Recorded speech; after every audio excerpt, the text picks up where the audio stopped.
Беспрецедентный удар по столице. Для мести ракет не жалели. Срочное совещание с генералами. Анонсированы крупные изменения в армии. Отставка главнокомандующего неизбежна. Миссия невыполнима. Вместо шпионского боевика получилась комедия. В НАТО покатываются со смеху. Как облажались российские штирлицы. Режим дает отпор. Американская армия понесла потери. Президент уходит раньше срока. Новая конституция и прекращение полномочий. Подготовка к масштабной реформе. Страна вступает в новую эру. Скандал международного масштаба. Вместо хлеба и соли – наручники. Задержаны большие друзья Кремля. В чем их обвиняют? Об этих и других событиях к вечеру воскресенья, 19 июля. Неделя подошла к концу, самое время подвести итоги и ничего не упустить. В эфире «Нехта» для вас работает Олесь Корниенко.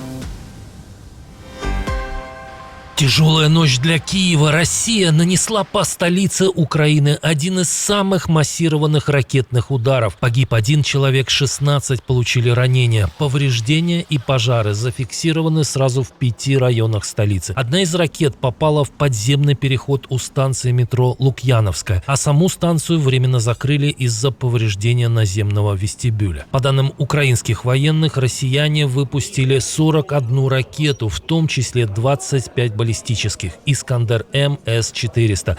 ПВО удалось сбить 17, а также 108 из 125 запущенных врагами дронов. Такие действия еще раз доказывают: цель РФ – уничтожение нашего государства и устрашение украинцев. Выражаем поддержку всем, кто пострадал в результате этой ужасной ночи. Под ударом была не только столица. В Киевской области в результате ночной атаки загорелись склады и логистический объект. Пострадали 2 человека. В Одесской области российская ракета попала в парк развлечений. Погибли 2 человека, еще как минимум 4, включая ребенка, получили ранения. В Запорожской области беспилотник захватчиков снова атаковал пассажирский поезд. Среди пассажиров жертв удалось избежать, однако пострадала проводница. Тем временем в российском Министерстве обороны, которому лучше подошло бы название Министерства нападения, продолжают цинично шутить насчет своих ударов по Украине.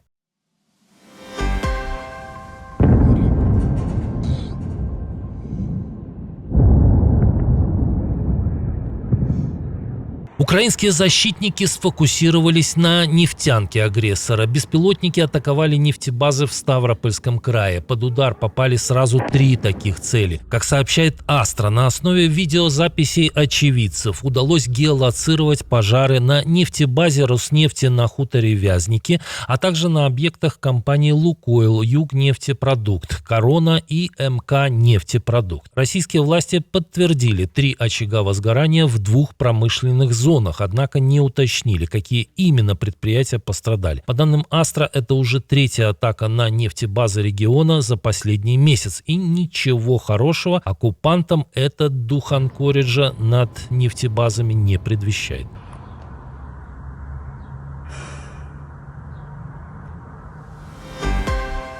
Число пострадавших после удара по логистическому центру Wildberries в Подмосковье возросло. По последним данным, погиб 1 человек, и еще 61 получил ранения разной степени или отравился продуктами горения. Но таких масштабов можно было избежать. Как сообщают российские СМИ, сотрудников склада достаточно долго не выпускали из здания, несмотря на начавшийся пожар. Об этом сообщают важные истории со ссылкой на свидетельства сотрудников. По их словам, вместо немедленной эвакуации работников одного из блоков сначала собрали для сдачи сканеров штрих-кодов. Людей начали выпускать лишь после того, как огонь перекинулся на соседний блок. По данным НАСА, дым от пожара крупнейшего логистического склада растянулся накануне примерно на 250 километров и накрыл значительную часть Калужской области, приблизившись к границе Орловской области. Помимо хаба в электростали сгорел и крупный склад компании в Тамбовской области. Источники ДБЛ утверждают, что в результате компания могла потерять до 15% своих складских мощностей, а восстановление инфраструктуры займет от 1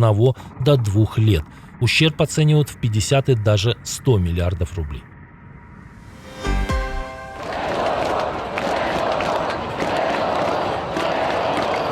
В Украине продолжаются протесты в связи с отставкой Михаила Федорова. Накануне в Киеве на площади Франко возле здания офиса президента вновь, как и в пятницу, собралось около 10 тысяч человек.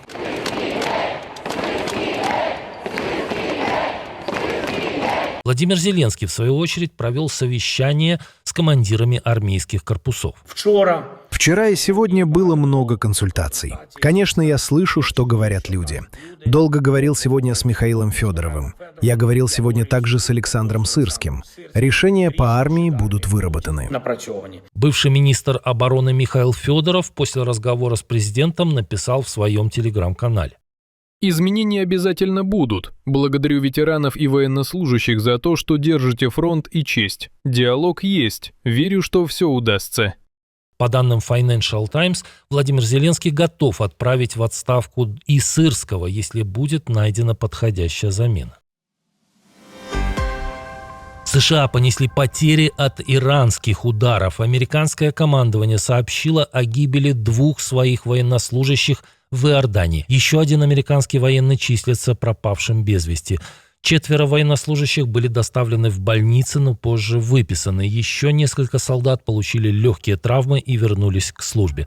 Ранее армия Иордании сообщила, что за ночь перехватила 10 иранских ракет, вошедших в воздушное пространство страны. После этого американские военные нанесли новую серию ударов по целям в Иране. Это уже 7-я ночь подряд таких атак после того, как президент США объявил о прекращении действия соглашения о перемирии с Ираном.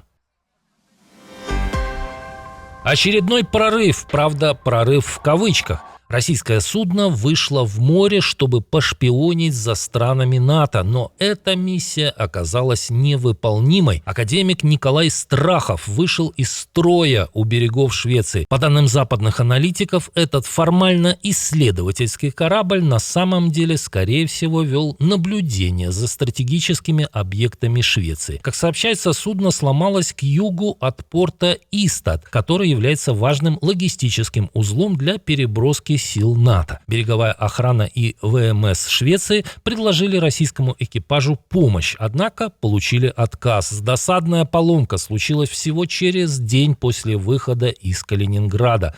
Может, у них просто закончилось горючее. И это не первый случай, когда российский флот становится объектом насмешек из-за технических проблем. В прошлом году злой рок настиг подлодку «Новороссийск», и ей пришлось возвращаться из Средиземного моря в надводном положении. В декабре 2024-го сломалось грузовое судно «Спарта», которое Москва отправила для эвакуации своей техники из Сирии. Оно долго дрейфовало в Средиземном море. Единственный российский авианосец «Адмирал Кузнецов» вообще стал мемом. Он неоднократно ломался и во время походов оставлял за собой густой шлейф черного дыма. Он сопротивлялся несколько месяцев, но все же сдался. Президент Венгрии досрочно уйдет в отставку. Тамаш Шуйок подписал поправки к Конституции, которые предусматривают прекращение его полномочий. После публикации закона в официальном вестнике мандат президента завершится уже на следующий день. 17-я поправка к Конституции стала поворотным моментом в конституционной демократии Венгрии, отстранив от должности государственных служащих способом, который открыто нарушает верховенство права и независимость институтов. Беспрецедентным ограничением права голоса она создает негативный прецедент, наносящий глубокий удар по конституционным ценностям демократии, разделения властей и верховенства права. Поправки ранее принял парламент, где конституционным большинством располагает партия ТИСа. Еще во время предвыборной кампании ее лидер Петр Мадьяр обещал изменить Конституцию и отстранить от должностей людей предыдущего премьера Виктора Орбана, включая Шуйока. Конечно, было бы лучше, если бы Тамаш Шуйок покинул свой пост раньше. Было бы лучше сделать это более достойно. Было бы лучше прийти к власти с рассудительностью президента, взяв на себя ответственность и подав в отставку. Но эти поправки были необходимы, потому что Венгрия не может полагаться на рассудительность президента и чувство ответственности за страну услуг провалившегося режима Орбана. Кроме досрочной отставки президента, поправки, инициированные новым правительством, предусматривают масштабную реформу государственных институтов. В частности, вводится предельный возраст в 70 лет для судей Конституционного суда, ограничение в 3 парламентских срока для депутатов, а также сокращается перечень законов, для принятия которых требуется большинство в 2/3 голосов. Никогда такого не было, и вот опять большие друзья Кремля снова оказались преступниками. В американском Майами арестовали скандальных блогеров Эндрю и Тристана Тейт. Это произошло по запросу Великобритании, которая добивается их экстрадиции. 39-летнему Эндрю предъявлены обвинения в изнасиловании, торговле людьми, причинении телесных повреждений и распространении порнографии с участием несовершеннолетних. Его брату Тристану вменяют изнасилование и торговлю людьми с целью сексуальной эксплуатации. Новое дело основано на заявлениях 7 предполагаемых потерпевших. Параллельно братья остаются фигурантами уголовных расследований в Румынии и США. А вот в России этих персонажей недавно встречали как дорогих гостей.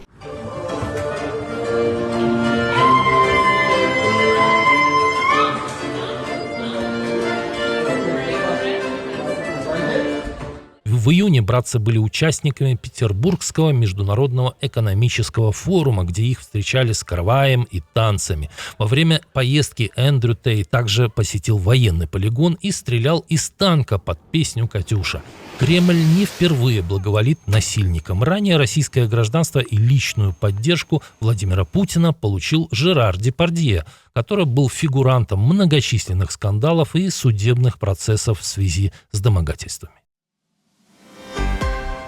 Новый фильм и новый рекорд. «Одиссея» Кристофера Нолана за первый день показа заработала более $17,5 миллионов, обойдя прежнего лидера «Историю игрушек 5». Мировая премьера картины состоялась в пятницу. По прогнозам, за первые выходные «Одиссея» соберет до 100 миллионов. Для сравнения, предыдущий фильм Нолана, оскароносный «Оппенгеймер», на предпоказах собрал 10,5 миллионов. «Одиссея» стала первым в истории фильмом, полностью снятым на камеры IMAX. Еще задолго до премьеры было много критики за костюмы, исторические неточности и актерский состав. В частности, страсти закипели из-за выбора темнокожей актрисы на роль Елены, которую Гомер описывал как женщину с белыми руками. Кто уже посмотрел? Стоит идти. Спасибо, что досмотрели до конца. Увидимся утром.